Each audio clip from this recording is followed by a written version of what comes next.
You don't even drink coffee, do you? One of you doesn't drink coffee. I don't drink coffee. Yeah, I figured. Yeah. He drinks tea. It's the official beverage of the Empire. They have an entire time dedicated to it. Hello? We got a bunch of that stuff in the bottom of the Boston Harbor. I don't know why it's there. Something happened a while ago. Can't remember. I'm sure by now that would have been dredged and put in a museum. The tea? Or just washed away. Soggy tea bags? Probably the boxes and everything. Yeah, everything else is kind of in a museum somewhere. Yeah. The fish were very British that month, weren't they? You just swim around and just have a certain taste as you're swimming around the harbor. You're like, pleasant. So, okay, so speaking of that, right? So fish, they say, I don't really eat fish, but they say that fish takes on the properties of where you catch it. Freshwater fish taste different than saltwater, etc. So after dropping all of that tea, and I think it was also chocolate, wasn't it? Wasn't it tea and chocolate? I don't remember. But after dumping all that stuff in the harbor, whenever they were fishing out of the harbor, did the fish come out with monocles and taste vaguely of British tea? Yes. Mm-hmm. Oh, okay. Yeah, that's how it works. Monocles and a mustache on a trout? Yeah. No, that's freshwater. How do you imagine I look? Honestly, do you think I'm just monocled up every day? Yes. Hey, you drew us all pictures with the monocles. That is your monocle mustache picture is what I use for my Twitch currently. Are you familiar with the Monopoly Man? Yeah. Like that, but with an accent. Yeah, I mean, you're just a younger version of the Monopoly guy. That's really all it is. Yeah, you just don't have a top hat, that's all. Or a tuxedo. Or do you? No. I mean, I'm pretty sure he does podcast every week in a full tuxedo. The top hat's a little much to climb up and down the secret ladder in. There's not quite enough clearance for the full top hat. Yes, but the cane would help. The cane would help. He would just hook the cane onto the... That's why he's the only one that can get up there. Because he's the only one with the cane to reach the ladder and pull it down. Mm-hmm. Accurate. Yeah. I don't know why I just mixed up the Monopoly guy with Mr. Peanut. I have no idea. I don't know either, but just roll with it. That's what we do here.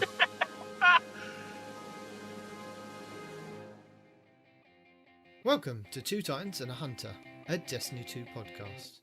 A show where we discuss tips, tricks, and tools to help all Guardians succeed and enjoy playing more.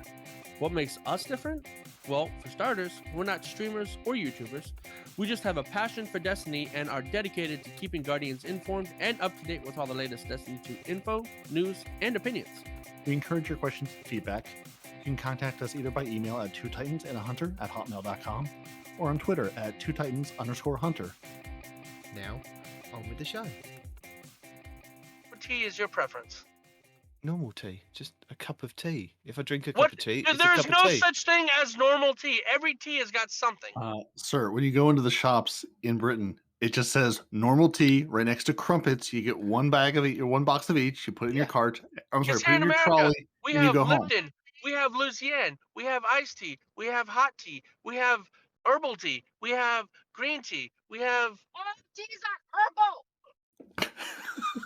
He's trying to make a point. Wife. And since we're by 2 Marine Corps bases, I should tell you that whenever we're in our defensive driving course, they teach us something called tuck and roll, right? And what it is if you're in a high moving vehicle, right? Mm-hmm. Yeah. And you have to jump, you need to tuck and roll up like a ball. You're still going to get hurt, but it minimizes the injuries. Yeah. Right? So we're going about 45-ish miles an hour. If tea? you jumped out right now and you tucked and do rolled, anything with anything. you might be all right. You might get a broken leg, but you're not going to die. Anyway, back to the tea. We have tea brands here, but they pretty much taste the same. We have like PG tips are like a pyramid shape because apparently it helps circulate the water, go around the tea. I guess it probably does have a flavour to it. Luna's making fun of your accent. Funny. She's like the water. Sorry. Pyramid shape helps the water circulate. Continue. So that's PG tips. Then we have PG Tetley. tips. What? Tetley.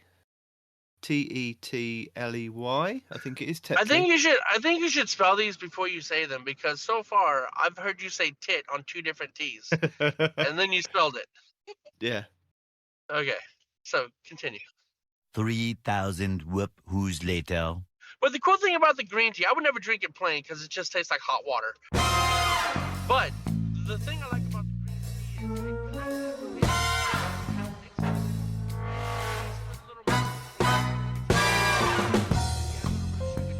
Yeah. You can do that. But what I'm saying is to be more economical and save yourself on tea bags.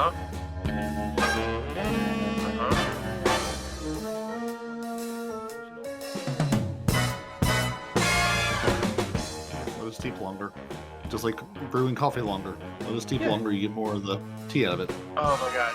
So The tea has so much to talking give. about brewing coffee longer. You guys ever heard of Navy?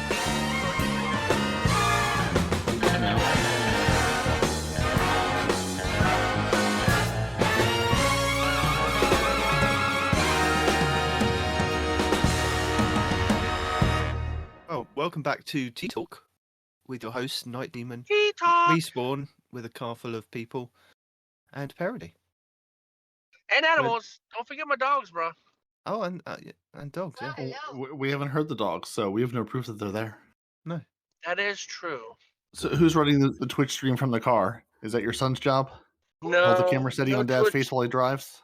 No Twitch today, gentlemen. Can you even stream Twitch from an Android device? I guess you could. I don't see why Yeah. you couldn't. Yeah. So we got 3 legs to the trip today, gentlemen. First leg of this trip. What we have, Sure. or you have. I I think mean, we're all on this trip together if we're now. gonna be in this trip together, then we have. We stepped into a war with the southern United States, whether we wanted to or not. Actually, we're kind of mid United States at the moment. We're northern North Carolina, so for now. You know, that's still the South. You can't tell me it's anything but the South. Even if it has North in the name, it's all a lie. It's still the South. Well, it's northern South. It's north southern. It's just more Carolina. It's the more north of the South. Anyway, so yeah, we have the first leg of the trip, dropping off the oldest one. Second leg of the trip, making it down to Black Rifle Coffee Company before they close. Third leg of the trip, get into Florida. Straight on to victory. I did have a plan for today because I thought, it's going to be Destiny Talk. Plans are for The- terrorists. That's what I I've know. heard. I thought it was going to be Destiny Talk for the whole show because we're back in Destiny territory, which is why Deacon isn't here. And I've been shot in the foot twice. There's been no TWAB, and No problem. Respawn's not streaming. So my plan of And I'm not streaming. going through my vault and having a look at stuff on stream and discussing stuff has been completely shot. So I'm not doing that either. You could stream on my platform. I could just send you the sign information, or Peroty can. I could, but I'm not going to. I mean, whatever. I haven't got the good internet, so That would be Yeah. hilarious if somebody, if he logged in and I went live, and Golden God's always there. So Golden God would be the first one to reply to you. And be like, Royce? Or not Royce. Damn it, Respawn? Like, no, this is Nitedemon. Oh my god, he's changed. Then we're gonna have a whole nother identity crisis. Nitedemon is actually Houndish, Respawn is actually Nitedemon. no. Can we just talk about this for a second? I know you've just said your real name, right? The for response the is a last- character we've completely made up. The last Yeah, 3 right. years that we've been doing this podcast, I mean, I've kept my face out of the podcast. I've kept my name Yeah. out of the podcast. I've kept your names out of the podcast. Yet my wife, Yep. for the last 2 weeks, has called my name on the podcast. Yeah. Now, to be fair, I didn't go back and listen to the whole thing because did you go back in and dolphin out every instance of your name when she said No, I it? couldn't because it just didn't make any sense of why am I dolphing out this person's name? Yeah. Plus, So- it was live streamed anyway. Even if you took the time to edit it, anybody that was watching the stream or will watch the But stream yeah. knows it. Yeah. But for the person that was criticizing you two for trying to get my information, she freely gave you my information. I mean, isn't that what wives do? Just completely derail anything we plan? I mean, now, so you're saying like you don't refer to each other by your gamer, because Pan and I will get together in real life, and I'll have to struggle to use his real name, and he'll have to struggle not to call me Peroty. It's like, oh right, we're actually talking to each other in the flesh, not over Xbox. So I could talk to you with your, I mean, real it's person hard name. though. It's I mean, hard. yeah, oh totally. Because me and Micah do the same thing, man. We'll talk to each other on the phone, or he'll call me up or whatever, and he'll refer to me as Respawn half the time, and Royce the other half the time, and it's just like our wives have just roll their eyes and laugh. They're like, we understand. Yeah. Like it's basically just a second language we speak to each other. Yeah. Because we'll refer to our gamer tags or us by our given names. It's like, it's all the same thing.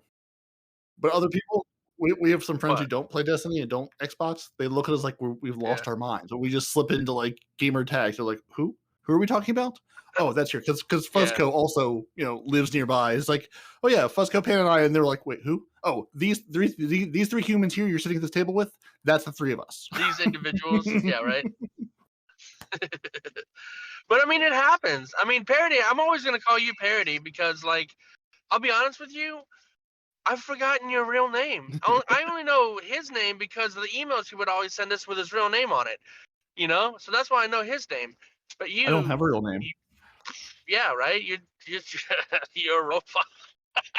Mm-hmm. I'm the probably robot. not a real person. I think over the last 3 years, you've slowly not become Royce anymore. It's slowly become Respawn. You are Respawn. You're not even no one respawns in real life. You try and have I'm that. just Respawn. You are just Respawn. Yeah, you're just Respawn. At some point, you're going to have to go after the company for using your name in all of their marketing products. I mean, clearly they're just going to be off your identity I'm trying at this to at point. least add an S to the end of it, right? If you're going to call me, you need to call me Respawns, right? Nope. Because there's a company called singular. Respawn. There is already a streamer called Respawn, and it's like, I understand it's easier to say, but you're trying to get me double copyright infringed here, bud. It's like I'm not Respawn. Yeah, yes, I mean, I didn't know they existed. I've had this gamer tag for years. I didn't know they existed. That's the beauty of the internet. There's 75 of all of us in China, probably. Yeah. If you are still listening to the show, we will get onto some Destiny talk, some official Destiny talk in a second. There's nothing official. We have a couple of tweets of people saying that there's nothing to tweet. No, there's other stuff to talk about. But I just wanted to quickly go back over whatever the last 2 weeks were. And we're still trying to figure that out ourselves. So good and luck. Apologize for what we put out. And I'm sorry. I'm truly sorry that it was just whatever came into our minds at the time. It's a bit like Ray Stantz coming up against Goza. No. You said it right in the last title, and I give you credit for this. The last title for the last episode, he said it perfectly. He said, "You know what? I am sorry for this," or, as Respawn would say, "You're welcome." Yeah. Exactly. Exactly. So yeah, if you didn't listen to the last couple of weeks, then good on you, because you really didn't miss out anything apart from I disagree. really bad stories. So yeah, next week in Destiny. Something's going to happen. Yeah, we can eliminate Thanix, the depraved, and my screen went off, in the Exodus Crash Nightfall. You can survive the hunt when Lord Saladin brings the Iron Banner back to the Crucible.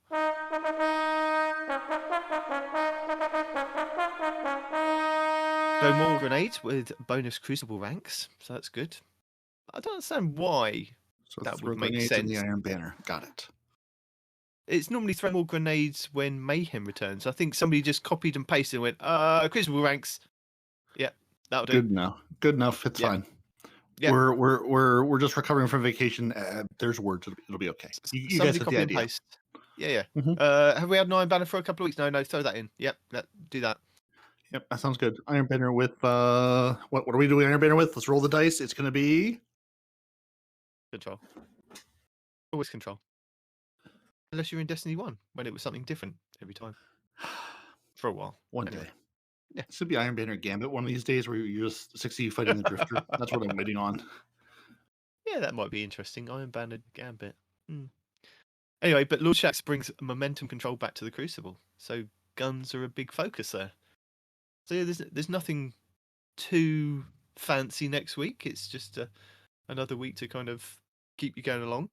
And Iron Banner, don't forget, if you are searching to get to 1330 power level, we'll give you 4 bounties on each character. Hold on, don't just for the skip over that. opportunity. If it's What? momentum control, then you got to let the people know that it's a great time to finish any and all weapon catalysts. If you got a catalyst that needs kills, Crucible. or Yeah, especially if needs guardian there's kills, a catalyst that needs momentum control Crucible is the one to do. kills. Yeah, I was getting back to that. I was going over Iron Banner first. So Iron Banner gives you 4 powerful bounties that you can help you get your power up to 1330. Also, there is a quest to get some of the armor and weapons that are available. And I believe this season, because it's been so long, is the sidearm and pulse rifle. I could be wrong because I've completely forgotten, and my bit of paper that I pinned to the wall for this season has disappeared. I reckon Deacon's taken it and thinks that she's messing with me because all my bits of paper from the wall of my Destiny notes are gone. So yeah, Most likely. yeah, that's a funny joke for the day.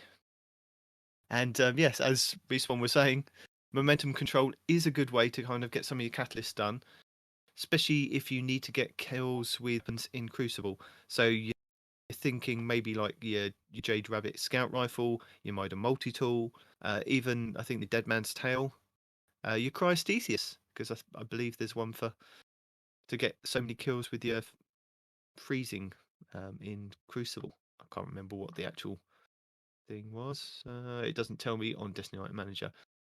But I believe that you had to get some kills in PvE and some kills in PvP. So that might be a good week to knock that catalyst out. Yeah. And yes, you are correct. It is the Peace Bond sidearm and the Forge's Pledge pulse rifle available for weapons. And also, make sure to put on your Iron Forerunner set or complete your Iron Forerunner set if you don't have one, because wearing a piece of armor grants a small chance for an enhancement prism to drop at the end of the Iron Banner match. And each additional piece worn increases the chance, capping out at 4 pieces total. So you can wear your 4 pieces, your favorite exotic, and play a bunch of Iron Banner in hopes of achieving glory, valor, prestige, and enhancement prisms. And respect from Nitedemon for playing on Banner. Mm-hmm. So don't forget, if you are trying to farm for enhancement prisms, there is a mod that you can put on your ghost, so you have double the chance that at the end of the match you get some enhancement prisms to drop. It's the Greater Core Harvest for the Crucible. So precision final blows in the Crucible have a chance to reward an enhancement prism. And I believe that's 6 energy on your ghost. You can scale it down. I think there's one that says 4, which is the enhancement cores. So yeah. Eververse for next week. Are you curious what's happening next week, Respawn? Or are you driving? Are you concentrating on driving? He's Yes. very concentrated on driving. I'm curious what's in the store next week. What should I I'm not spend my driving. We're hard-earned? having family talk over here, and I don't want it to be streamed, so that's why I'm muted. That's right. Ooh, family talk, fun times. So this week for your silver, you can buy We Came to Get Started exotic emote, which is going to be 1,000 silver. No idea what that is. Spark from Bone, which is your weapon ornament for the Trinity Ghoul, which is going to be 700 silver. We have the Wheelie Shell, which is your exotic ghost shell for 600 silver. And then you have some exotic gear, which are the Wrong Hands, which is the hunter ornament for the Atheris's Embrace. We have the Comet Stir Dreams, which is the ornament for the Cuirass of the Falling Stars. And we have the Phoenix Fall, which is your Warlock one, for the Phoenix Protocol. And they will all be 600, depending on who you log in as. They will be available for you. And then for Bright Dust, we have the Confer's Correction, which is your legendary emote for 700 Bright Dust. The Archangel's Exotic Ghost Shell for 2,850 Bright Dust. The Tricorn Projection, which is your legendary Ghost Projection for 1,500 Bright Dust. The Mistopher, the legendary shader for 300 Bright Dust. The Dandelion, which is 700 Bright Dust, that's your legendary emote. Your rare emote is Force Squad Pose for 400 Bright Dust. We have the Simulation Shell for 2,850 bright dust. That's your exotic ghost shell. Your exotic ship is the Ashendine Fixed Wings. I'm not even sure that's how you say that, but I'm going with it. 2,000 bright dust. 4 degrees of separation exotic sparrow for 2,500 bright dust. We have the Pheromancer, which is your Trinity Ghoul weapon ornament for 1,250 bright dust. And the Rasputin's projection, which is your legendary ghost projection for 1,500 bright dust. So yeah, that's what you can get from Eververse next week. And as I said last week in our Eververse, don't forget, coming up in 2 weeks' time, in week 8, on the 25th of January, if you've been looking out for the Game Ghost Shell respawn, that's one that looks like the little Game Boy from the 1980s, the 1980 version, that's going to be available for some bright dust for 2,850 bright dust in a couple of weeks. I never know whether he's going to say anything or not, if he's still having family talk. I'm There's going no with way to family know. talk. Yeah. And don't forget to go pick up your free 700 of Bright Dust from just the store every week from now to the end of the season. It's just there, waiting there for you. That's really handy. And this week I bought my Tobey Maguire Spider-Man 3 dance from the Eververse store, so I can do that silly dance that he does in Spider-Man 3. Nice. I don't Important. normally purchase stuff. I normally wait for it to come round in the drops, but I thought it's just one that I have to buy this week. Has to be done. Lost sectors for next week. So if anybody is still searching for some exotic items, here's a list of the legendary lost sectors that are available next week. Don't forget, once they're legendary one day, they will move to being the master lost sector the next day, and they will be harder, but you have a higher chance at the exotic to drop. So, for example, Monday the 10th of January, we have the K1 Revelations on the Moon giving you your arms. That will shift on Tuesday's reset to be the master lost sector, also still giving you your arms, but give you a higher chance of getting them. Tuesday the 11th, we have the Concealed Void on Europa giving you chess pieces. Wednesday the 12th is Bunker E15 on Europa giving you your helmets. Thursday the 13th will be Perdition on Europa giving you your legs. And PV Shifty's got guides from Monday through to Thursday for you for those. Friday the 14th will be the Bay of Drowning Wishes on the Dreaming City giving you your arms, with Abiel giving you a guide for that. Saturday the 15th of January will be Chamber of Starlight on the Dreaming City giving you your chests. Sunday the 16th will be the Aphelian's Rest on the Dreaming City giving you helmets. And back round to Monday will be the Empty Tank Tangled Shore Lost Sector giving you your legs. And PV Shifty's got your guides for the rest of the week. So yeah. And don't forget to check out Legionless channel, who's done quite a few guides on all the lost sectors. And Ibontis has done quite a few, as I said last week. But if you didn't listen to last week, over the Christmas holidays, he's done like a lot of, you can accomplish doing these master lost sectors with like no exotics, exotic weapons or exotic armors. You can just do it as this, as long as you've got the mods to kind of do the barrier champions, and shows you tactics how to get through. So go and check those two channels out. They will be linked in our show notes.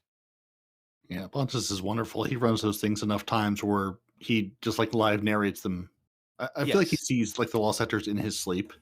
He's like, okay, there'll be a champion over there, 25 degrees to your right. Now over there, up on the ledge, okay, 2 inches to your left is going to be that thing. Like it's unreal the amount of work he puts into into those runs and into those guides. I rewatched the one for the. I mean, I've watched a couple of them for the Empty Tank Tangled Shore Lost Sector, because that's the only one. It's up today, but I'm doing the podcast. I'm that dedicated as a master Lost Sector that I need to do for one of the triumphs for the Moments of Triumph 2021. I'll probably leave it until the following week, to be honest. But I mean, even with that, it's like January. You're running out of time.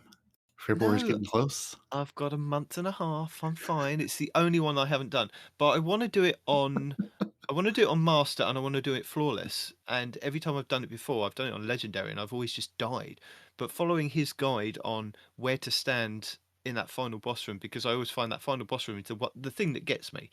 I can do all the enemies going into it, but that final room just really has me.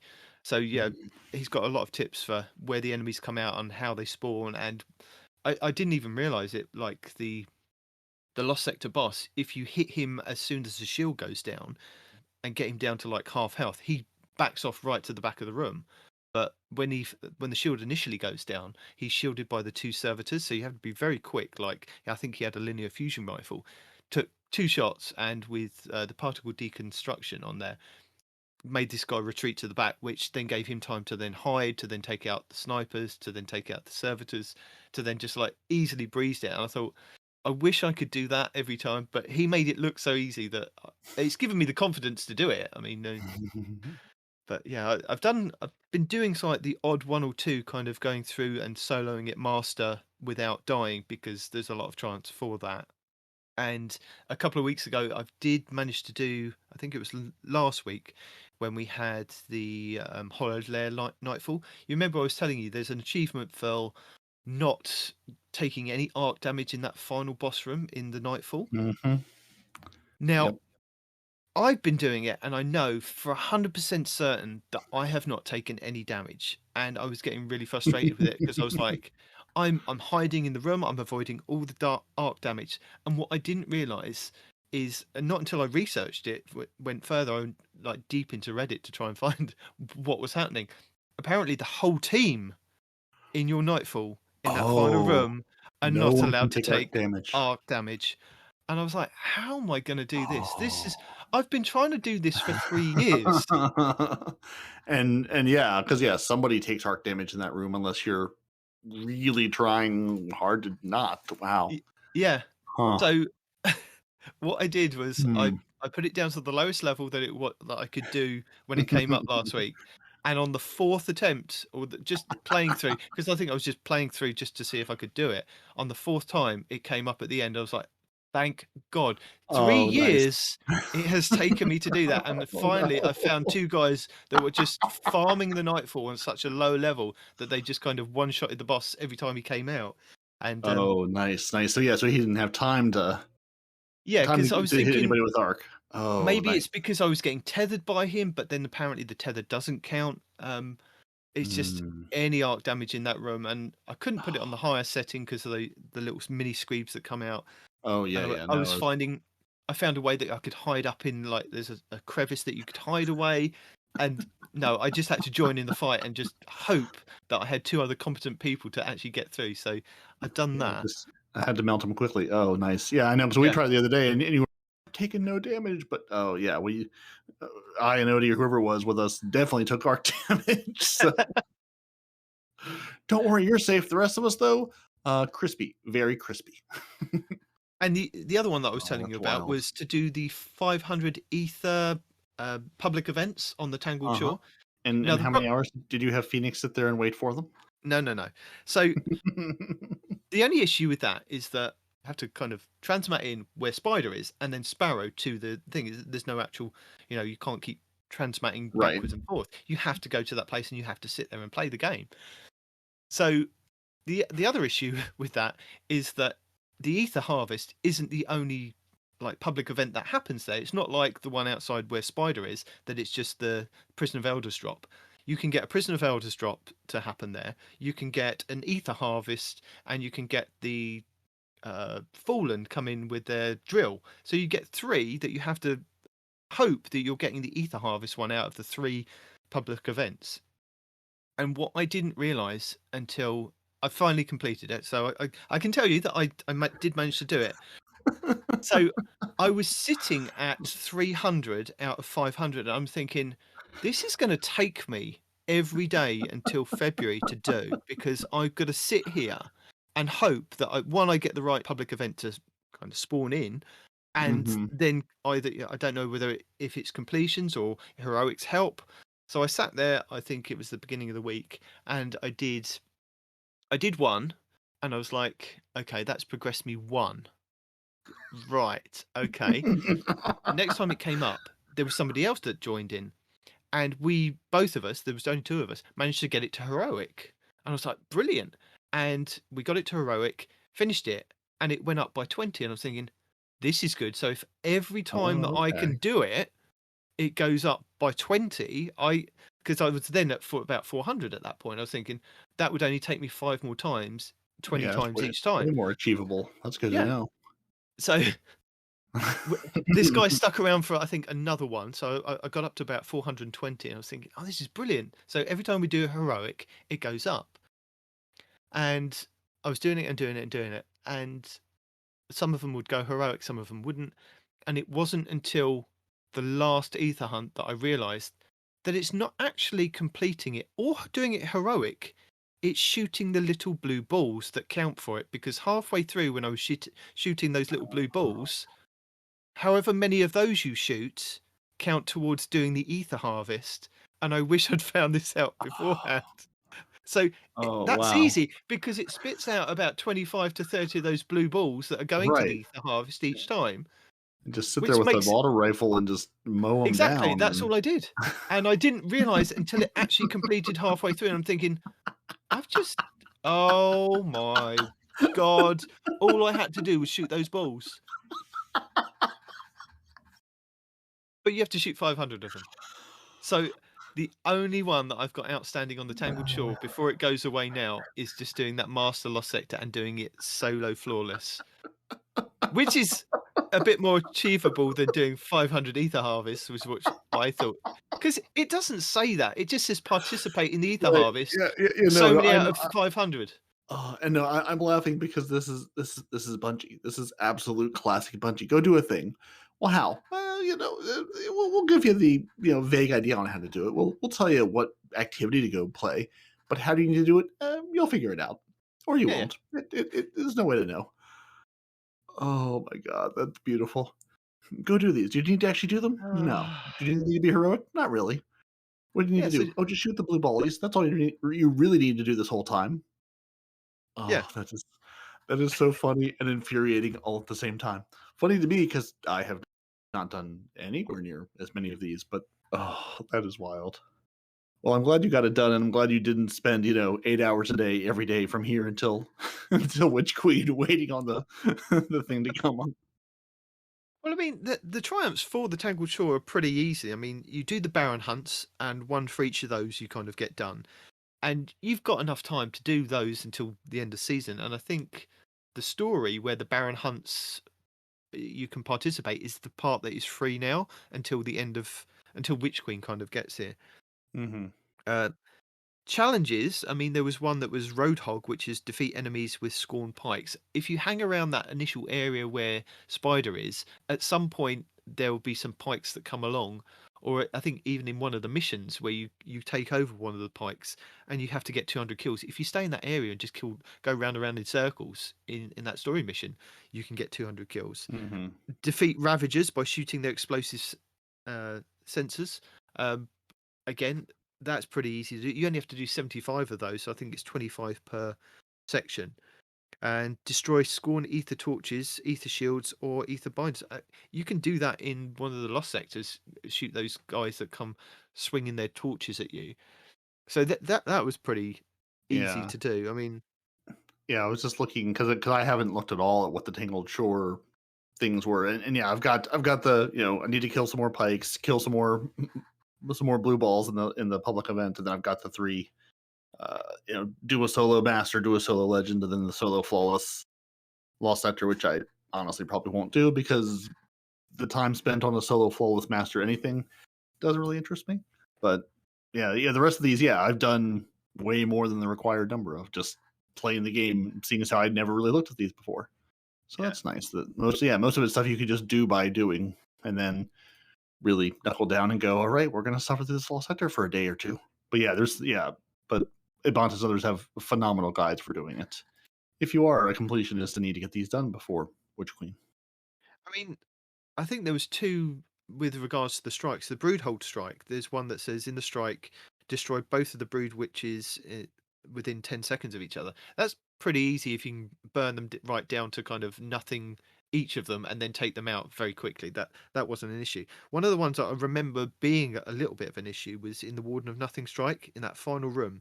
It says survive 10 seconds of the Warden's burn without dying. And that's literally when he turns on the sun in that room and you just kind of burn. Oh, yeah. So I think with that, it was like stand in a Warlock well and just take the damage kind of thing. But yeah, I mean, you've got silly little ones like that. And then then you've got like Yeah, as I things said, really have to spec out for it and know they exist to even get them done. yeah, but yeah. There's quite a few that you can kind of do to get done if you're interested in doing triumph hunting. Yeah, and this is where I'm going to point people to.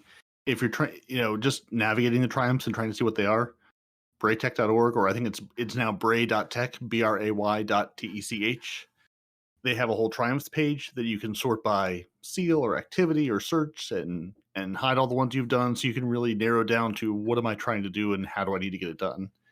It's a really nice way just to see what you have. They even have a whole page of just like triumphs you're close to. Things you're almost complete on. Do you need 10 more grenade kills? Do you need to go out and shoot 5 people with a scout rifle? It'll show you what you've almost done across all of your triumphs. So if you have a bunch that are lingering, you can just knock those out by going, oh, I can put on this subclass and throw grenades, during the strike while I'm just running strikes for the day. Yeah. And sometimes I find that if you look in game at like doing the triumphs and it says a percentage of something, and then you look on Bungie.net or look on the app to actually look at the thing, it would actually give you a number, so you know how much of that you've done, and then you can work out how much the percentages are in game. So sometimes it works out differently in game. It gives you a percentage rather than a number of kills that you need to do, especially like. For this week, I've been doing exotic catalysts, and I was working on. I think I got the Arbalest one to drop, so I thought I'd start with that one, and then I worked through like Hawkmoon. I did my Sturm and Drang. I did my Sleeper Simulant. That was another one that I hadn't kind of done, which I thought for the Witch Queen I'll get done. The Prospector. I did my Black Talon. I did. What else was there? I think there was Borealis, which was my sniper. I've done the Ariana's Vow. I've got so many catalysts. Yeah, there was just so many catalysts from the game. And I was thinking I've neglected these. I mean, I've done the ones where I've played the game and I've enjoyed that exotic weapon. I mean, not to say that I don't enjoy kind of doing like other weapons. You can tell the weapons you don't love them. It's fine. Yeah, but it was like, well, I want to get these done so that if at some point they are needed in the Witch Queen, I've got it. The catalyst is there. It's going to give me a better chance because the catalyst is unlocked. And as we've got like the next month and a half of downtime, I found it quite enjoyable to do because I set myself the task of doing these, and I thought I'm going to go to the moon. I'm going to sit and just do the Altars of Sorrow because I thought they just constantly spawn out loads and loads of enemies. And just if you put on the right mods, you can get like I was doing like Hawkmoon kills because if you get primary kills and you put on a certain mod, it'll give you a better chance at like heavy ammo to drop or special ammo to drop. So across the moon in just like that harbours area, I had like loads of green ammo, loads of heavy ammo. So I was kind of farming that, getting all the kills done on my Hawkmoon or my Arbalest, then switching out exotic weapons to then pick up the heavy bricks to then do a bit more on like the Prospector, then swapping out and doing like the Borealis and doing things like that, just like picking up little bit bricks as I went and just farming that. And then I spoke to, I think it was Andy when I was doing my he wanted help doing a Grandmaster this week, so we were doing that, and he was talking about doing like farming of catalysts, and he said the new dungeon in the opening area is really good because they just kind of funnel out of that loot cave. Yep. And he was right. I mean, I stood there for a good couple of hours the other day and did some of the other ones that just I found that if I stood back on one of the buildings, not too far back, but one of the smaller buildings, the thralls didn't jump up at me. They kind of just sat below me. The witches couldn't hit me from what they were doing with their arc blasts, and the acolytes couldn't throw their fire at me, but I could shoot them from where I was, and that was quite handy. So just in that first the new little dungeon area. Yeah, the new dungeon's a wonderful farmable area because if you can stay out of the way, or just if you do get one of the burden of riches, either just take throw in the crystal or just take the hit and die and respawn and do it again. Yeah, it's a great place. So you don't need a checkpoint. You don't have to load into anything and go through it. You can just load in and the thrall just run at you endlessly. If you need thrall kills, hive kills, or just I was trying to work on my sleeper kills for the catalyst and just saying, okay, you're all going to stream out of this cave here in a second. Let me just line you up and. Yeah. But then thinking about it and looking over some of the triumphs, there is a triumph that says that you have to do. I think it's. Let me just double check. It was on the moon, and it was to do with the altars of sorrow. There is one that says that you have to do complete waves of altars of sorrow, and the final bit that I'm on at the moment is doing 500 waves. So I'm thinking I want to knock that out before they say, "Oh, that's going into the content vault." Yep. Yeah, I've used Altar of Sorrows as a farm for a lot of things. Getting kills with Yeah. this, go get kills with that. I'm like, okay, you're just gonna throw enemies at me? Great. If we progress the altar, even better. If not, no big deal. Start it up again.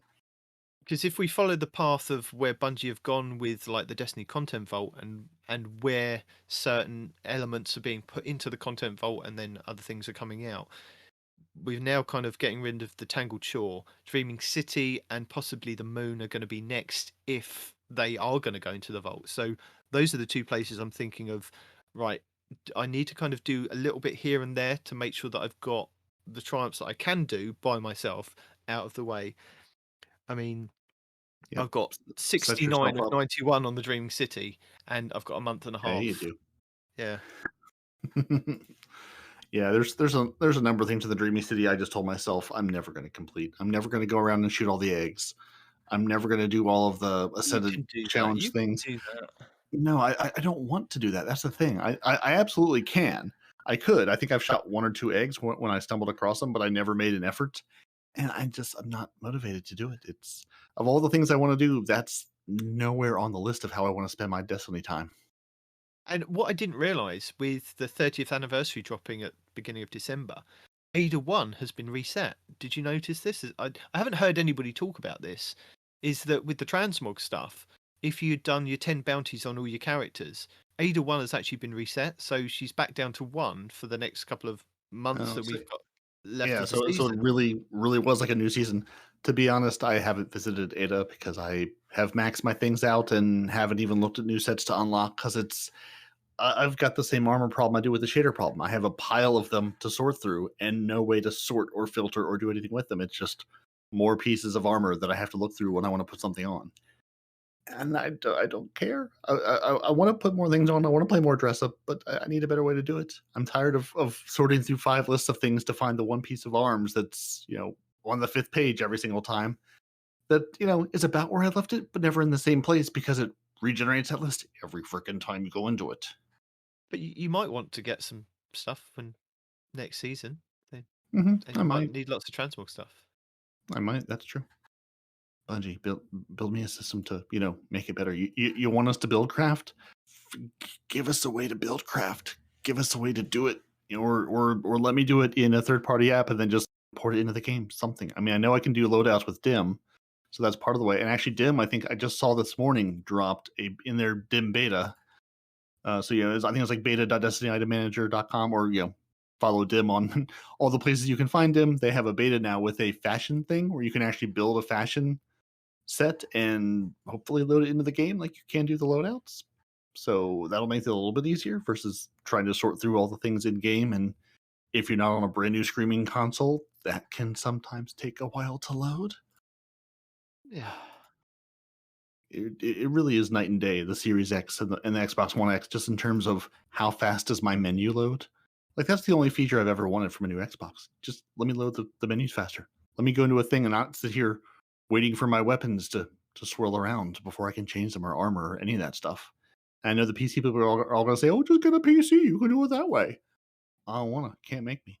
But the Series X is wonderful for that. They finally made a thing where it's like, hey, I'm fast enough to render a menu, which is also insane saying that in the year of our internet, 2022, that I just want the menu to render faster. But, that's where we are. Yeah. Saying that, though, I did dip my toe into my first PC PvP match the other day because I got dragged in by Andy. Mm-hmm. It wasn't too bad. I could tell that Were you doing definitely trials? playing. No, it was just regular PvP because we'd done the Nightfall. They'd got their palindromes, so they wanted to go and play with their palindromes in PvP. Sir, I'm offended. That is not your first PC PvP match because I have done PvP with you, and I've only ever had PC. So you lie, sir. No. You lie. You're a fibber. You have done PC I have PvP not- with me I've not before done you did with PC. Andy. I'm offended, and I'm blocking you. I've not done PC PvP with you. And that's what I was asking about trials, because I had done PvP trials with Andy and I can't remember who was with us, his other buddy Diggs, I think. Yeah. Who were on PC, a million weeks ago now, where we were able to throw Warlock Rifts down on stairs and go, we're going to stand here in the stairs with our Arc buddies and our Angry Warlock Rifts and hope for the best. So yeah, I mean, trials, I was like, it really felt the same one way or the other. It's like, we're going to get beaten either way. I don't, that I care less about going into the PC pool, because I'm not going to go flawless. I have no intention of going flawless. I'm just here to earn my wins and have Same 14 tell me he's proud of me, and to give me weapons that I can store up, or engrams. So, when did we play PvP together on PC? I know this is a big ask because you're never going to remember. And yet you ask me anyway. I don't have a date. I don't have a time. It's not like we scheduled it. You hopped on and said, hey, you want to do some stuff? I'm like, sure, let's do some stuff. We went to PvP to do weeklies or some No, and then we went our separate ways. We've never. It was probably the last time we all played trials together. When last time that we played trials, when we last played trials together, he was on his Xbox. I'm not talking trials. I'm talking about just regular PvP. Okay. We haven't played PvP. I'm talking regular PvP, homeboy. I haven't done any regular PvP with you. You lie. I want to say we've even done freaking your favorite damn game mode. I can't remember what it's called. Iron Banner. That one. I want to say we've even had a couple of matches of that together. No. Since I've been on PvP. No. You lie. Well, it sounds like this coming week it needs to happen. It sounds like you and Nitedemon need to get together. He's given his first time with Andy. He's saying Andy popped his cherry. That's not true. Andy didn't pop his cherry. I popped his cherry, and he's taking that from me. You didn't. Are you in the shop now? No, we're still in the living room. I've been trying to get everyone to go for a while, and we're just not moving. You're in the living room of my son's house, not my house. Oh, okay. Yeah. I was thinking. So all this time. No. Phase 1 of the trip has been complete, is what he's made it to the first of 3 locations. Completed phase 1. He's made it to the first checkpoint. The problem is we haven't started phase 2 yet. I'm trying to start phase 2, and that's being more difficult than it needs to be. Well, seeing as you're in a stable location, and you have access to your phone, do you think you could give us a Respawns Report roundup?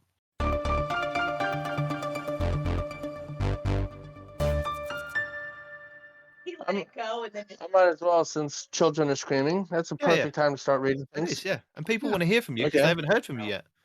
It's the best That time. is true, I guess. Okay, so Respawns Report roundup. Let's see what we got going on. Now I got a cat on my leg trying to bite me. I don't want to know that. That's part of the roundup, Nitedemon. I mean, the feline roundup is part of the whole experience. We give you the full experience here. Philip Tivitowski. Yep. I know I've slaughtered your name. Get a better name. Does the 30th anniversary content only stick around until Witch Queen, or will it be in-game until next December? Joe Blackburn has replied, not going anywhere anytime soon. I thought that was obvious, because it's an add-on to the game. It's not going to go anywhere, but whatever. I guess people were having problems with that. Yeah, because it's the 30th anniversary and they've hyped it up. A lot of people are going, oh wait, when does it leave? Because Bungie's really good about telling you, hype, this is coming, but not how long do I have to play it. So it's nice for them to say, no, it's here for a while. So don't stress if you're not getting everything done by Witch Queen or early January. Which comes out on Tuesday, by the way. If you're listening and you've forgotten, Tuesday. That is 2/2/22 on a Tuesday. Is when Witch Queen comes out. The only Tuesday that you care about. It's the only Tuesday I can remember. DMG says, this week at Bungie we didn't write a TWAB. Again. It's been a while, huh? We'll be back next week. I'd say that's drink worthy. Take a drink if you got one on hand. Unless they won't be back next week. I mean, it could be a 4th again. We don't know. Yeah. I can tell you now, this is from DMG again. I can tell you now, okay. Who's he replying to? So, okay, he's replying to somebody. It says, I can tell you now, but it won't be. Can't give any specific dates, but don't get too hyped for the first TWAB of the year. Usually they're light Still have folks coming back from holiday and whatnot. We'll try to find some news to cover so it isn't too light. I would say take another drink because that was kind of pointless. DMG. Yeah, just saying, don't Oh, think the first trial is going to be something huge and groundbreaking. They're going to be like, we're back next week. okay, so we have Zuka at the Vex Milkman saying, any word on Bungie name changes was promised in December, which has come and gone. I know there's a lot of us that would love the option and time frame. Thanks for your time. DMG replies, don't have details at this time. Take a drink. But we'll let the team know. Take another drink. There's a desire for details on time frame. Don't want to make a hard promise until we've gotten more work and test done. Moira DTM says, slides DMG 10 more bucks. Make sure this doesn't happen. Moira, you were my spirit animal. DMG said, slide that money to the Bungie Foundation. It will do far more good there. Nice shameless plug for a good charity. Can I just quick ask? Isn't January meant to be the month where you're not meant to drink? That's only if you're trying to improve yourself with some sort of resolution. Nobody ever said your New Year's resolutions couldn't be negative. Couldn't be the start of your villain origin story. No, one glass of wine a day is supposed to be good for your health. I don't You've told them wine. to take at least 5 at the moment. Yeah, we're halfway under the table at this point. I mean, look, you can take a drink and store it for later. You know, I wouldn't, but whatever. I mean, it could be a tea drink. We're not telling you what to drink. I mean, it's early. Enough. It's early. Yeah. At least here, it's still early still. So, I mean, to stop drinking, right? You're making it sound like people are alcoholics. You can drink in moderation without being an alcoholic. I swear you've always implied that it's an alcoholic drink that they must have. I do imply that, but I'm just saying. I mean, I don't imply that. That is not something Respawn implies or encourages, because that would be against community standards and guidelines. So, P Stabs, also great profile picture. Dear at Dirty Effin' Hippie. Yeah. Okay.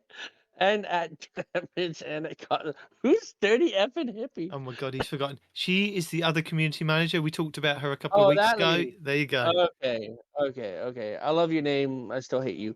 Can we get some recognition for the Guardians who are purposely lowering their light level to 1100 to help new light players through the initial dare encounter? My friend at Praxifier is one of these Guardians. I know Praxifier. I know that name. I don't know how I know that name, but I know that name. Oh, God. DMG says, love to see it. Cheers to those going out of their way to help some new players in need. Well, not just new, but also players who may have taken a long break from Destiny as well. Team is looking at the issue and investigating potential fixes.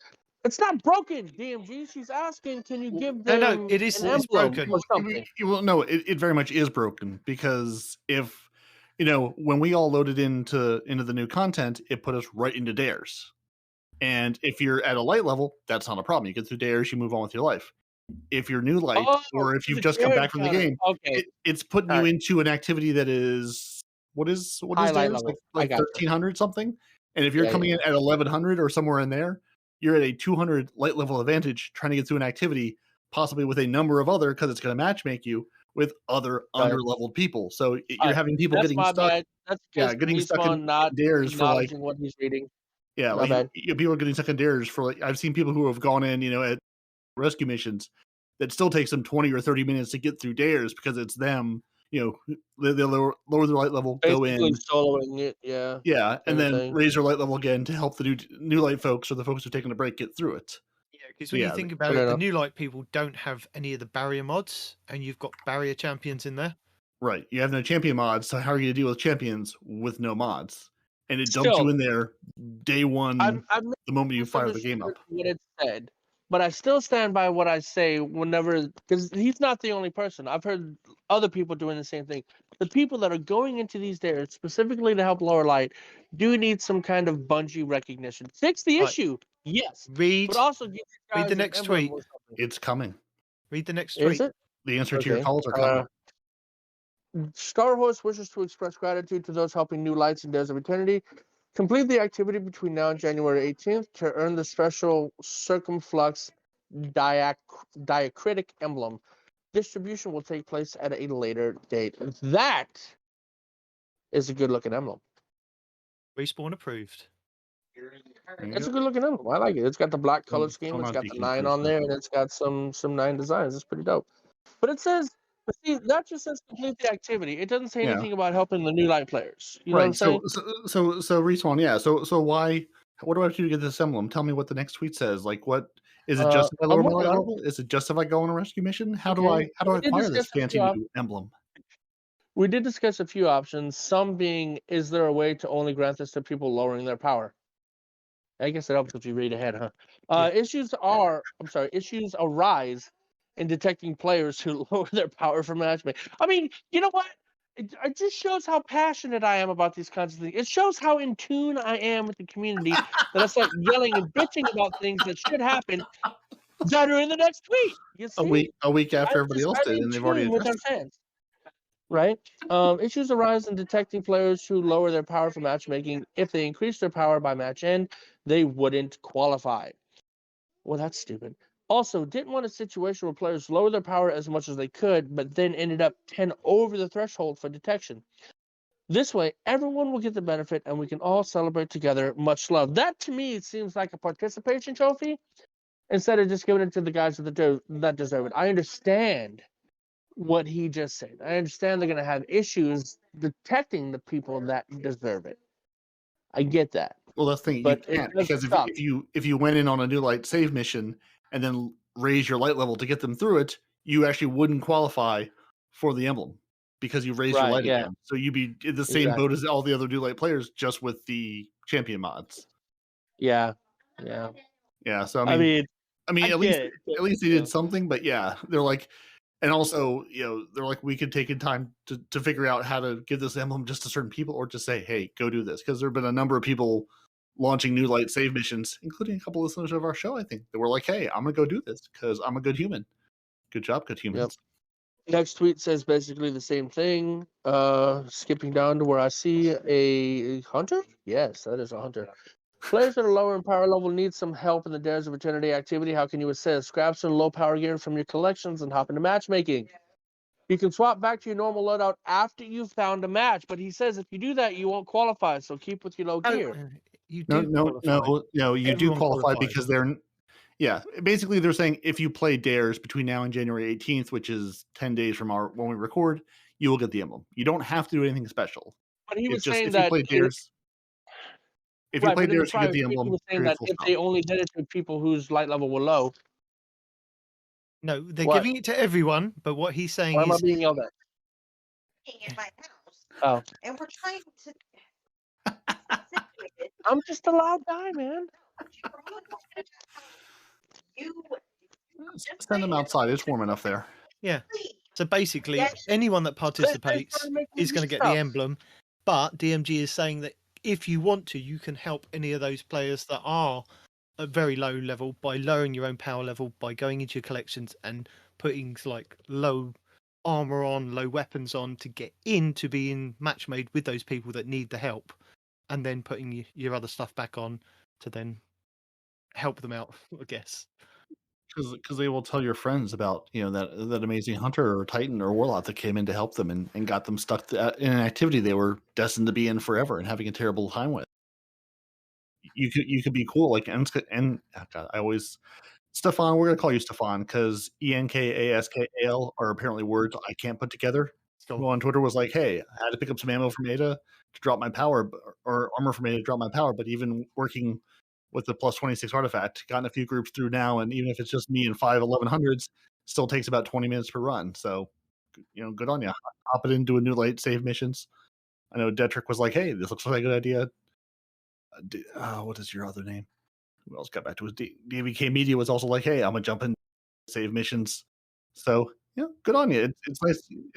It's nice to go and get people through this activity because I saw Paul Tassi sort of mention this first. And I'm sure he wasn't the first one to spot it. He's just the first person I saw talk about it. Yeah. Where like when we all loaded in, it dumped us into Dares and we thought nothing of it. It wasn't until later people were like, oh, it dumps everyone into Dares of Eternity. And if you're 1100 or around there, it's going to match you with other 1100s, and you're screwed. So think about getting this game for Christmas or coming back to jumping with your buddies and being like, "Hey, we're going to play Destiny." No, you're going to get stuck on an activity forever. Merry Christmas. And a happy new year, you filthy animals. Heavy ammo finder. Yeah. So I made a comment about that about Destiny just straight up being Call of Duty, because now you get kill streaks, guys. If you didn't know, if you get a 15 kill streak in Crucible without dying, you get heavy ammo to drop. That's a 15 kill streak reward. This is straight up turning into Call of Duty now, guys. I love it. Is that it? Well, considering how I'm not looking at the tweet, yes. If you want to give me a couple minutes to get back in the truck, I can elaborate. Yeah, yeah. Basically, lands a GB on Twitter saying, "Hey, heavy ammo finder works in PvP. DMG, is this supposed to be a thing?" And Cosmos says, "We'll look into it. Thanks for the report." DMG says, "Quick response from the team. It would require a 15 plus kill, not opponents defeated, but actual kills without dying to take advantage of this. In any case, we'll get more eyes on it." So yeah, like Respawn said, it does require a 15 kill streak for this to proc. Then you get more heavy ammo. So honestly, if you're good enough to get a 15 kill streak in Crucible, I don't think the heavy ammo is really going to matter much. You're going to murder people anyway. But you know. So True Vanguard wants to know: am I over exaggerating the lobby balancing issue? Is it just a me problem? Is it happening as much as I feel like it is? What's your experience? Jake Nolan says, could we possibly get some Bungie insight into this? Is this just the intrinsic nature of connection-based matchmaking, or could the team make tweaks to improve this? Thanks. DMG says, not enough room in a tweet to explain, but I can say shutting off skill matchmaking has led to numerous complications in how matches are made and how lobbies are balanced. Hope to have news in the next few months on what we're planning to do to address feedback. So, yes, they're looking into it, but no, they don't have a good answer for us at the moment. Yeah, because it does. I mean, again, I haven't played this week, but in the last couple of weeks, the balancing feels like it's not balanced. But is that because we haven't got the player base there? Is it because of we've got holiday, or we've got people doing other stuff, or people away from the game until we get the Witch Queen? Is it because it's a smaller player base, do you think? I mean, it could be. I mean, I'm just going to things like control. Like I'm not talking about trials. I sort of disqualify from this because trials is its own animal. Ditto for competitive and stuff like that. Like just going into either the rotating playlist of the week, momentum control, mayhem, whatever, or just going to straight control. It seems to be like you've got one or two like phenomenal people. Like it'll put like the 10 plus KD guys on one team, and then everybody else on the other team is just getting farmed. Whereas you would think maybe it would put, hey, you're a 3-0 KD, you're a 5-0 KD in Crucible. Let's put one of you on one team and then one of you on the other team, like a serpentine draft kind of thing. Yeah. But it doesn't seem like that's the way it's working out. Like it doesn't always end up that way. But it seems like if there are a couple of, really top tierish PvP players, that they're on one team and the other team may have 6, 1-0 KD or, reasonably decent people, they're just going to get destroyed because there's just it's not a competition. I mean, I don't know. I haven't seen it happen because the last few times I played PvP, I've been playing with other high skill players too. So we would be the ones that were winning for the most part. So I haven't played it solo to see if the matchmaking is jacked up. So I don't know. I didn't notice anything different. But like, have your matches been close, or have they been blowouts? Like, are you just steamrolling people, or is it like, is it still a match? We've only had 2 blowouts where we've won and 1 blowout where we've lost. All the other ones have been relatively close. Okay. Yeah. And then I feel like it's working. If the majority of your matches are, hey, we won some, we lost some, it's been close. That feels like what matchmaking should be. It's the, hey, we got, and not even getting mercy, but just, hey, we got destroyed by 30 points. Hey, we got destroyed by 25 points, and it was never, the other team had from the get-go got out in front, and we never had a chance, and we still lost. Or you walked in and you just stopped everybody. I did want to preface that by saying, you hear the dog now? Shut up. As like I said, I was playing with other high skilled players, so we might not be like YouTube level players, but we're at least as a team, we're better than average, right? So my experience might not be enough to qualify that because I don't know. Maybe it is jacked up and we just didn't notice. I mean, people out there have been talking about it, obviously. So I mean, it's a thing to at least some people, I suppose.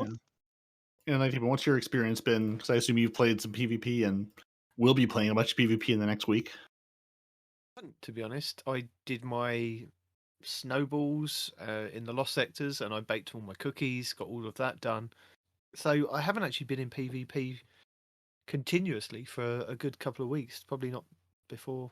I think the last Iron Banner was the last time I was in there, and that was only for a short period. The rest of it's been PvE and farming different things. Yeah. Yeah, well, I mean, it's nice to know Bungie has eyes on it, and I feel like we're in the cycle of we go from skill, we go from connection, we go from skill, we go from connection. It's we get one, people love it, and then they hate it after a while, then we flip back. We're in the same cycle of we're in the cycle of we've had one for a while, now let's complain about it until we go back to the other one. We're happy with that for a week or two, then we start complaining and work our way back to where we started again. No, as far as connection goes, just a bouncing it's not ball. the same kind of connection you're talking about, but I've been doing things like dares and dungeons and whatnot, and I've noticed that there's been a lot of Bungie server connection issues. You know, like I've been booted more this season than the last 10 seasons combined. Oh you yeah, know? yeah. Dares I've had on the new Xbox Series X. Like I've had the game flat out like hard crash on me. Like the audio glitches out and the Xbox needs to be rebooted. Like just hard crash in Dares a couple of times. Where that has not happened ever. Yeah, For the first time ever, I had Destiny crash out on me. I've never seen that before. I've heard Astacross complaining about how sometimes his Destiny freezes and crashes. I had never experienced that until this season a couple of weeks ago. I was doing a dare, and my game froze, seized, and closed. I'm like, what the shite biscuits? Yeah, first time ever this season. Do you want to tell us about Kakis? Yes, I can do that. Give me 1 second. I'm just typing in the nav, and we're on our way. Cool. 95 south. Just get on 95 and go south. That's all I gotta do. No, we do enjoy avoiding traffic. You know, I enjoy avoiding traffic, and this tells me when traffic's coming up, and we'll go around it. All right, so Rick Hackett says, I've been absolutely grinding Gambit today, but there has been a significant amount of crashes. Like 1/4 of the game seems like someone's game crashes. Just letting you know. DMG replies, team is I was going to say digesting. That's not right. Team is digging hard on this one. We're shaking off the ice and getting warm back up from the winter break, but hope to address the crashes ASAP. Yeah, hopefully that's all all the crashes. Yeah, all of the crashes. We should be hydrated by this point. Hydrated or drunk. I don't know. I don't know if this one's drink worthy because he's just. Oh, hold on. He was doing. Yeah. Take a drink. Yeah.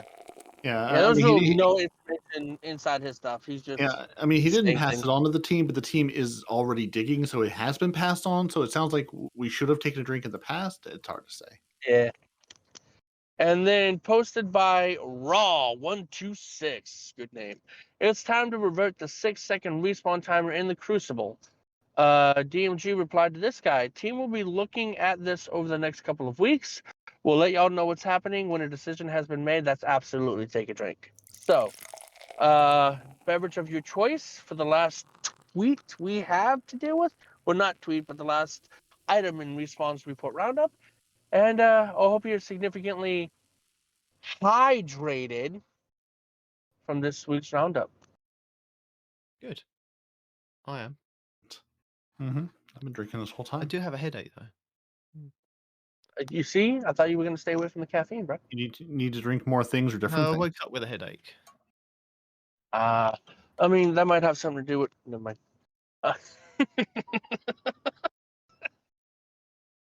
The wife's not here. Don't take any pot shots. No, it's fine. As opposed to the other 150 episodes where we were so nice to him and we haven't taken any pot shots. Yeah. Let's give it a break before we start, taking shots back at him because it's just gonna seem like I'm setting one up for Deacon and she's not here to slam dunk it or the other way around. Respawn's Christmas gift to you. Yeah, I already miss her. So when does the Respawn Deacon show take off? I mean, I feel like we too can have our spin-off show, put it in the same feed, just like Destiny Community Podcast, or Right. or Massive Breakdown. Just run a second show for a while, boost those numbers up, and then put it into its own feed after time. That once would people are have warmed up no to it. content. That would be like explicit Seinfeld. There's just no substance, no content, no nothing. Just two people rambling on about the first thing that pops into their mind. No, I think it would be the language barrier, because it would be her going, "What are you saying? No, I don't understand that. No, I don't like that word," and you doing exactly the same in your version. Because that's what it Well, to be was for the fair, last you couple guys of did weeks. make You up some two crazy-ass mistaking what words, each other man. were saying for Mhm. quite some of that. Bringing the It's not people my together fault that or you've not. got some crazy words. Like, what was the last one that tripped me up? I don't even remember, man. Veruca Stupid sock. word. Yeah, that's when I like a lot of things I've at least encountered, at least heard of. That was a totally new one. Listening back Yeah. to it, I think you were asking about Veruca's. She was telling you about socks. He was asking about what's the sock. Is it a stick or something? And she was trying to answer both of you. So she was giving you the wrong information and then giving Respawn the wrong information, and you were looking it up at the same time. It's like, this just So who's why? on first? Yeah. Yeah. Anyway, So moving on, we have things to discuss. do we? I don't know. I think Night Team, it's time to turn some tips and tricks for us. I do have some Tips videos for you and to tricks. look at this Nice. week. Yeah. Couple of good ones. And Is it the vault cleaning videos from Mastercross? there is a vault cleaning one from Aztecross, which I sat and watched. Ooh. But what Did it made make me you laugh? cringe? Did you Did take you anything cry? from it? Were you all like, why? Why are you deleting that? What made me laugh is, though, Fallout put out a video this week saying how to actually clean your vault. And it sounded like he's gone back on all the advice that Datto gave him from the previous couple of roast videos. Right, because Datto was saying, get rid of this one if you don't use this one. But then in this video, he's going, well, if you use it, but you don't use it. I'm like, I'm sure you're going back on what you were actually told. It's like, I mean, some of it did make sense. Dad was just Again. hanging his head, being like, I tried. Yeah. The man gives you advice, and your takeaway is, yes, I'll do the opposite of what you just said. Well, no, I think Fallout did do what he said at the time, but when he made his video of how to actually clean your vault, it sounded like he was going back on some of the advice that Datto had given him. Because he was like, if you like this one, you hold on to this one. Like, I'm sure that's completely opposite. Anyway, you can check that video out. It is quite funny to watch. Yes. I can just imagine Nitedemon yelling at the TV for everything he deleted, just getting more and more upset as his vault gets more and more empty. No, stop! Shaking his hand at the TV. Why? Why, God? Why? Well, I had it on as I was doing my exotic catalyst farm, so I was listening and watching at the same time, going, "Oh, no, stop now, stop pressing delete." Don't hold that button. Unmap that button, sir. Yeah. Cool I'm Guy has sorry to interrupt. 3 Go cool ahead. videos this week, and one of them is I broke PvP with the Christetius 77k. Now, this is a good one for you, Respawn. I've seen it. Where he freezes somebody and then gets a headshot and then keeps going. That's it. Yes, but Yeah, I mean, I've seen it. in one of the builds that he's got is with the Arthur's Embrace with the knife throw. So he's freezing them, getting the throw, getting the headshot with the knife, and then just carrying on and then using the Christetius. Some really cool builds in there with a gun that's kind of slowly come up into the meta, because I guess because of the change that they did with it's the hit scan, isn't it? It now doesn't do the hit scan. It's the hit scan. It's how fast the bullet travels now. Yeah, with the bullet travel speed and the fact that now it activates on trigger pull instead of trigger release. So both of those are the changes that were made to that sidearm. Now, don't get me wrong. The sidearm is still good, but it's still a sidearm. So you do have to be in that mid range, because if you're too close, you get shotgun. If you're too far, you get everything else. So it is very niche in its play style if you're going to run this build. But absolutely, yeah, you can definitely freeze somebody and then headshot them with knife, sniper, whatever fits your fancy, and keep on trucking. Now, one that I know that you definitely won't approve of, because this is an exotic that you've been screaming about for the last couple of weeks, even since we got the patch notes to say that this is going to be the change. Peregrine Greaves PvP build. Yeah. So he's gone and done it. Peregrine Greaves on a Titan, shoulder charging whilst they're airborne, getting one shots on people. And Including supers, by the way. Every super Including can get one shot supers. by Peregrine Greaves. Yep. Except, no, I'm sorry. I lie.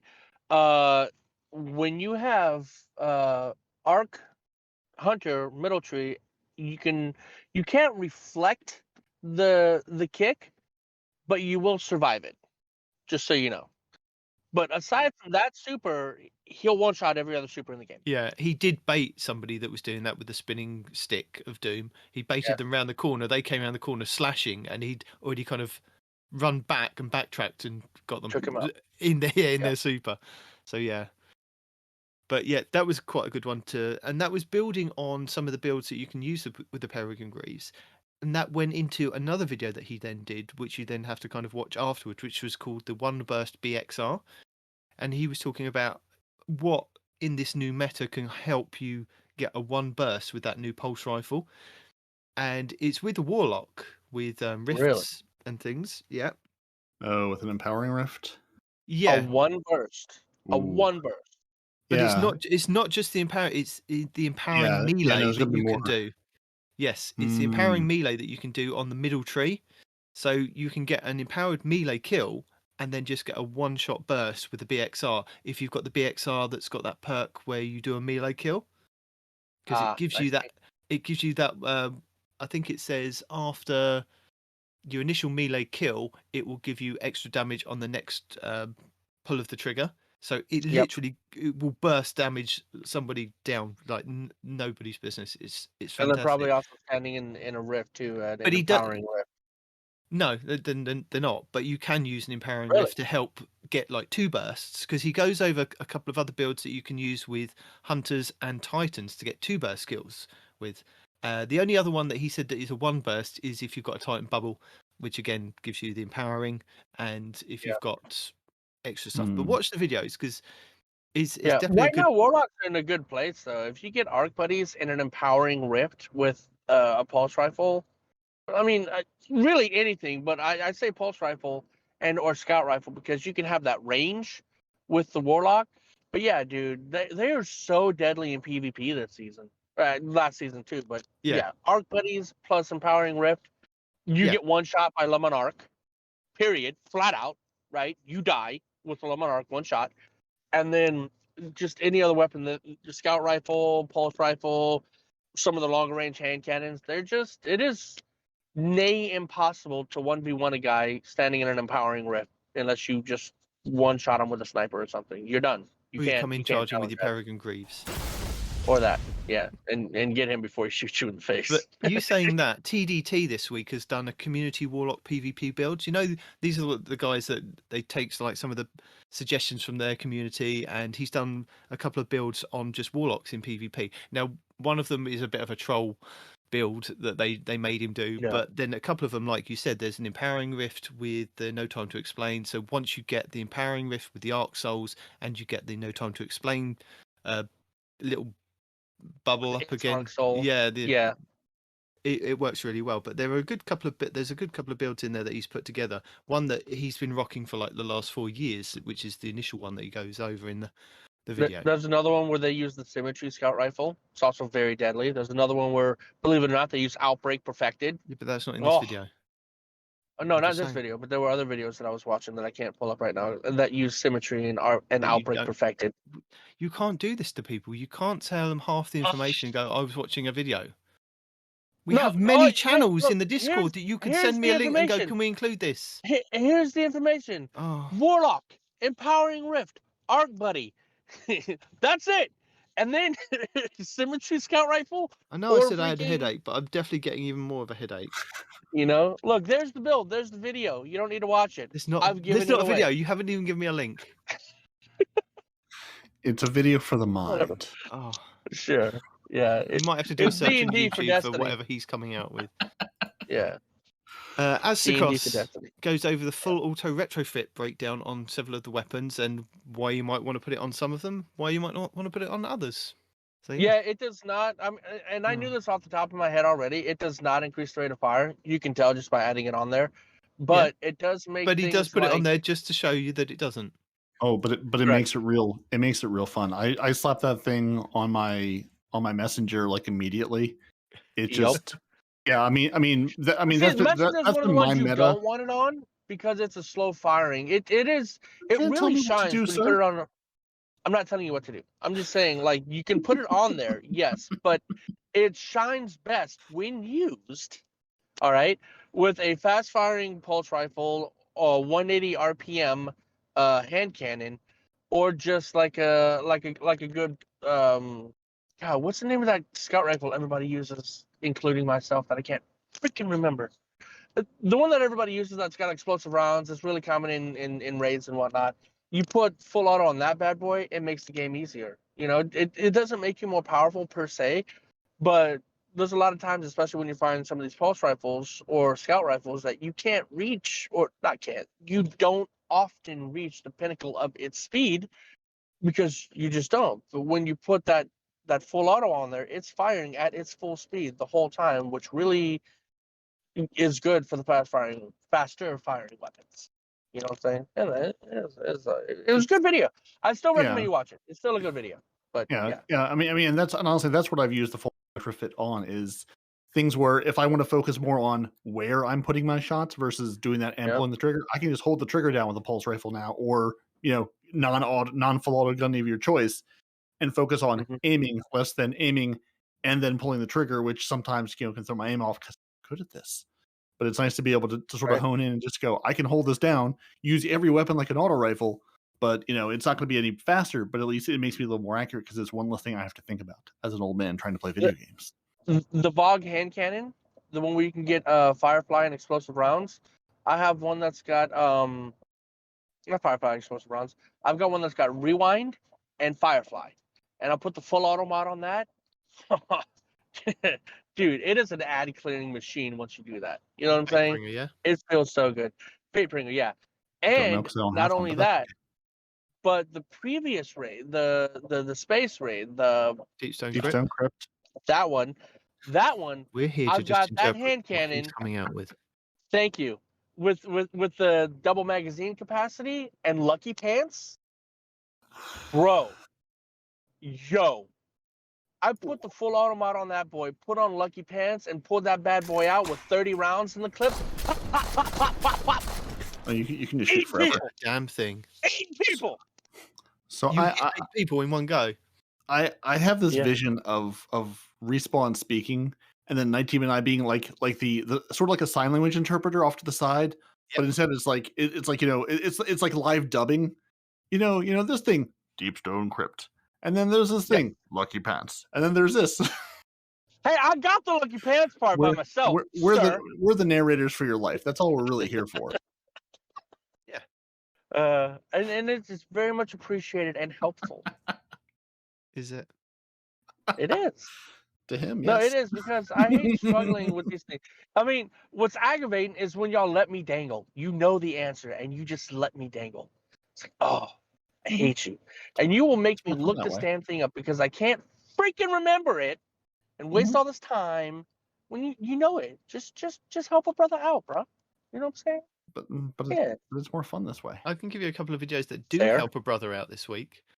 Mr. Cheese Forever has got a champion skip after the patch with the Lake of Shadows. So there was a trick that you could not shoot the first blight and run ahead and go and think. But apparently, if you run ahead past the first blight, it will then start spawning the enemies. There is a way to get round it if you don't go up the normal path.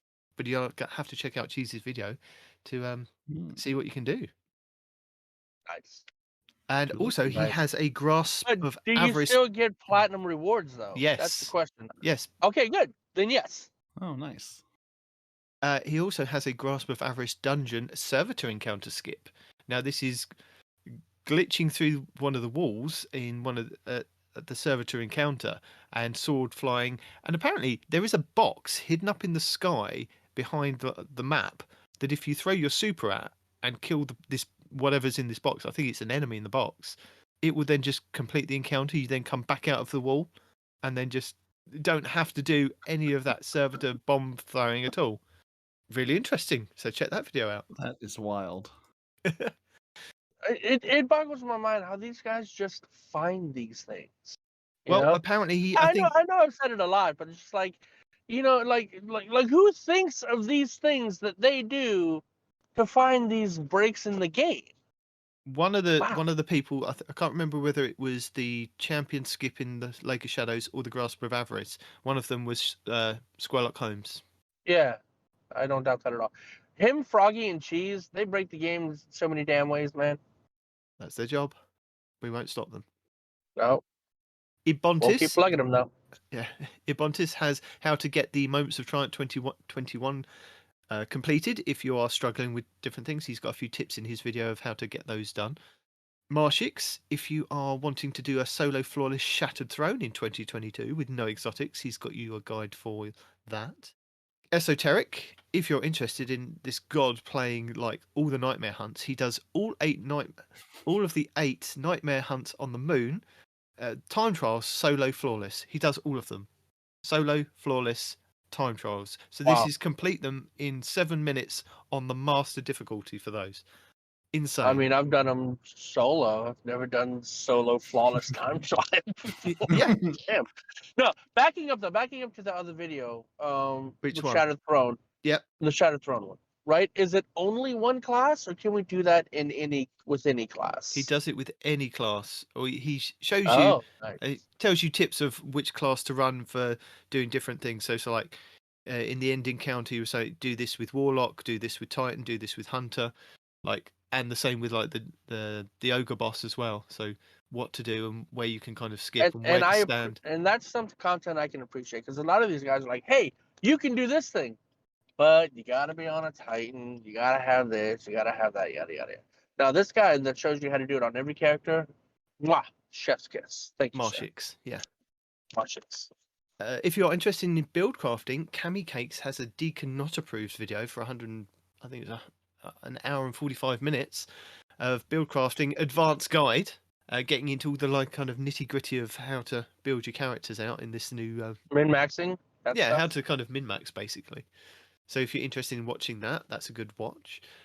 Castle Content has 25 PvP tips to try in the new season. So basically now, but then he's also put another video together of another 40 tips. Some of them I hadn't seen before, so I appreciate him kind of putting this together, and he does So name that drop is a couple. 80 tips. That's Nitedemon. No, it's 65 tips. 40 tips 65? and then 25 is 65. Oh, I thought you said 40 twice. Sorry. No. Like I said, some of the tips I hadn't seen before, so check the video out. And then finally, one for a bit of fun this week, Shadow Destiny has done 10 stages of every hunter. Now, watching this video, I think Respawn is a complete flux of every stage of being a hunter. There was I saw that, and you are in a state of flux for every stage of that. Every That's what stage you're that he talking said about. of that hunter, I was like, that's Respawn every moment, every day that I speak to him. So is that the more evolved form of hunter, or is that just the schizophrenic hunter? Oh dear. Hey, the lesser hunter will play one of 10 everybody stages. that's The listening, true hunter will there's play a all reason. 10 at once. look, to everybody that's listening, there's a reason I'm the de facto leader of the Hunter Master race, as it is ingrained into my personality. Okay? He is all hunters all at once. I am Hunter IRL, right? I think there was one where one of the stages was that the hunter would complain about the other two classes and how Bungie nerf all the hunters all the time.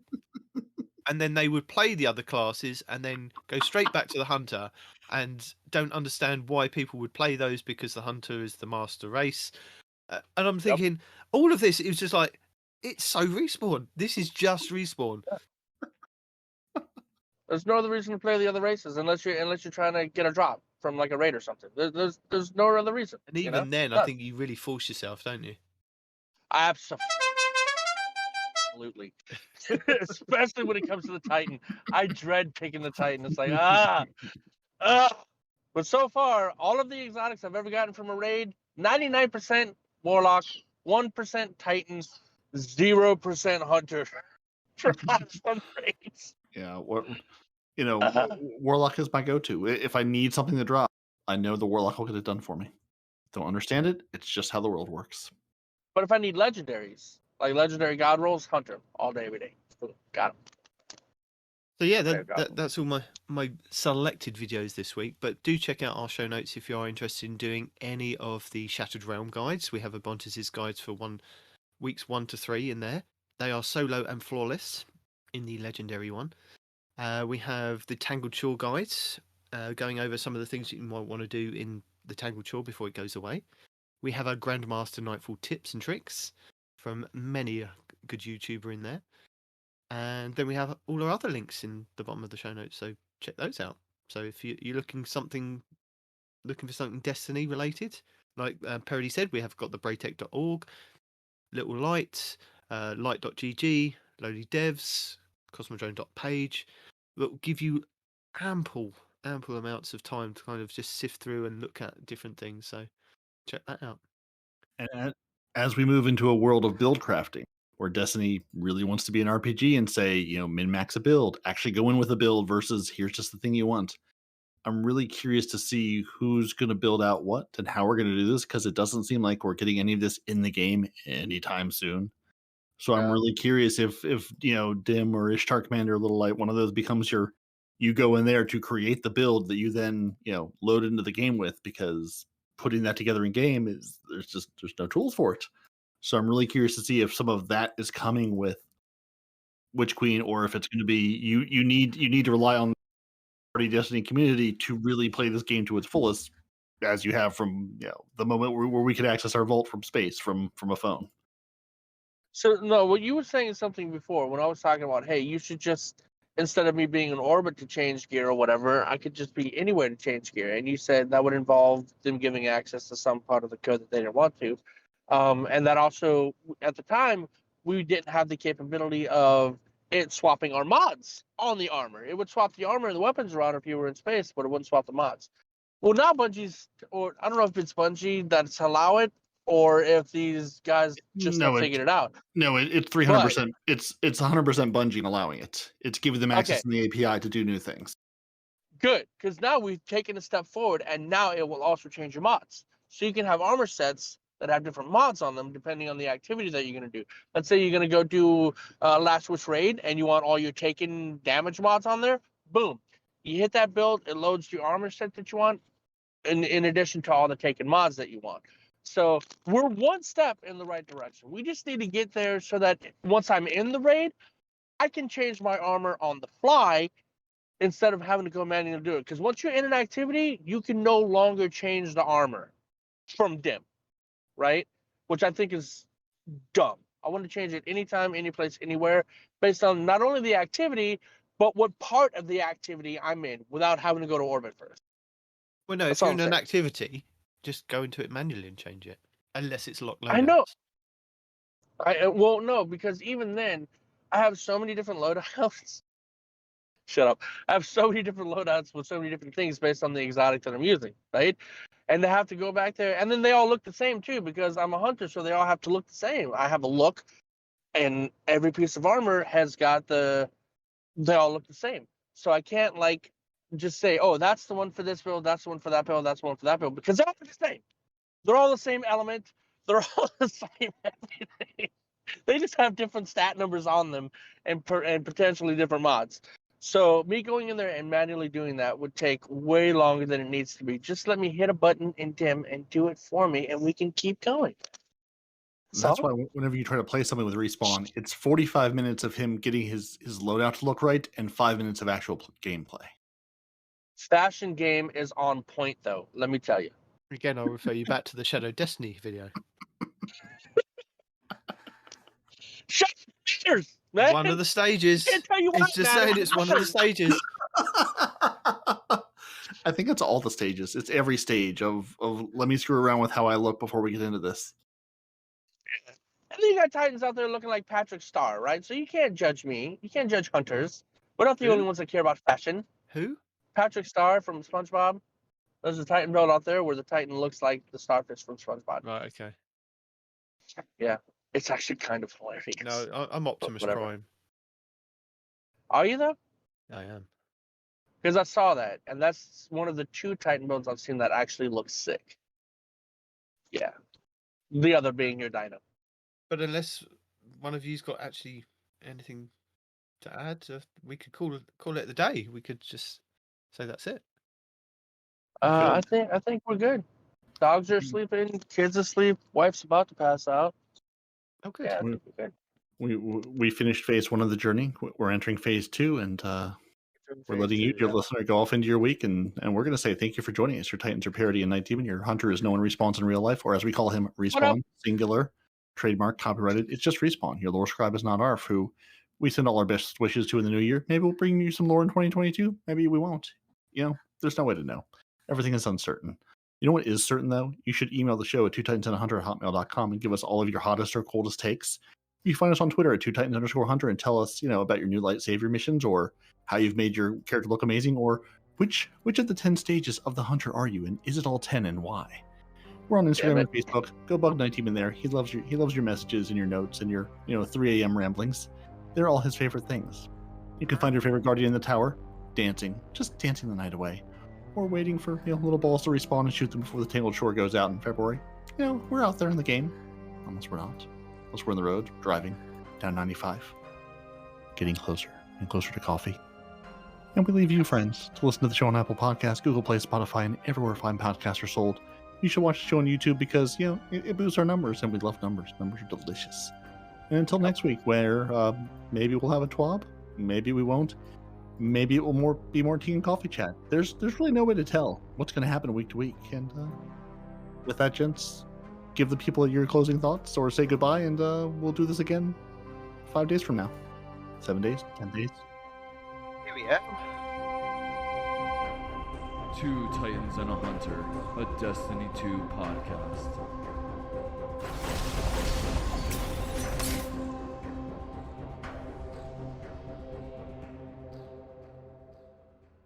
But if you have been listening to the show for some time, then you do know that my son listens to the show, and we've had his mother on for the last couple of weeks, really stirring up the pot.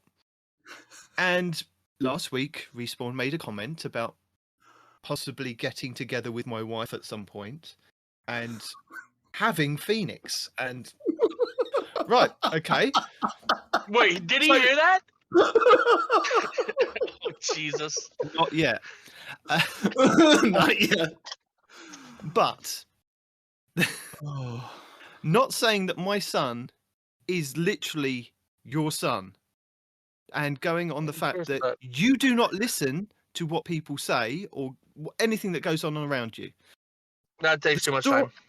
Yeah, the story that we had last week with the 18 people getting attacked by a squirrel that my wife provided for your guys' enjoyment. We listened to it in the car on the way to school the other day, and I had my daughters in the car and my son, and all my son took away from that was 18 people got killed by a squirrel. And I thought, well, that's you good. Are so At least he doesn't think I'm a. You are so Respawn. He had 3 of his sisters. Even the 4-year-old understood that the squirrel attacked people. Were all telling him that the squirrel attacked, not killed. And he was adamant when he got out of the car, and he was saying it as we were walking along the road. I'm like, Phoenix, that is not what happened. He was like, yeah, Mum said 18 people got killed by a squirrel. I'm like, please don't say that out loud as we're going to school. Please stop. You've heard of the Navy's. You've heard of the Navy SEALs. We have the Navy squirrels now. They're way more vicious. Cute and cuddly until you get close. I am scared to actually let him listen to the rest of either of those shows because of what he might interpret from what was said. So,